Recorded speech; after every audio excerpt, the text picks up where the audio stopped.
আচ্ছা, আমরা প্রায় দেখি না ওভারহেডের যে হাই ভোল্টেজের তার, তার উপরে কোনো পাখি বসে আছে। যেমন ধরো, এটা দুখানে ইলেকট্রিক পোস্ট, ইলেকট্রিক যেগুলো আমাদের পোল আর কি, তার মাঝখানে যে তার হাই ভোল্টেজে প্রচণ্ড ডেঞ্জারাস, তার উপর মাঝে মধ্যে আমরা পাখিদের বসতে দেখি না। কিন্তু কোয়েশ্চেন হচ্ছে, পাখিগুলো তো বসলে রোস্ট হয়ে যাওয়ার কত, অত হাই ভোল্টেজ হয় না তো। কি লজিক তাহলে? লজিক হচ্ছে, কারেন্ট তখনই ফ্লো করতে পারে যখন একটা পোটেনশিয়ালের ডিফারেন্স থাকে।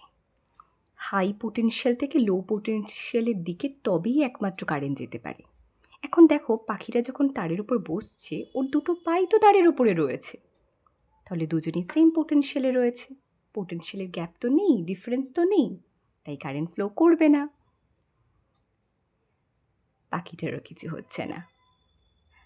তার মানে একমাত্র তখনই কারেন্ট যেতে পারে যখন যার মধ্যে দিয়ে কারেন্ট যাবে সেখানে একটা পোটেনশিয়ালের ডিফারেন্স রয়েছে, পোটেনশিয়ালে একটা গ্যাপ রয়েছে। ওকে।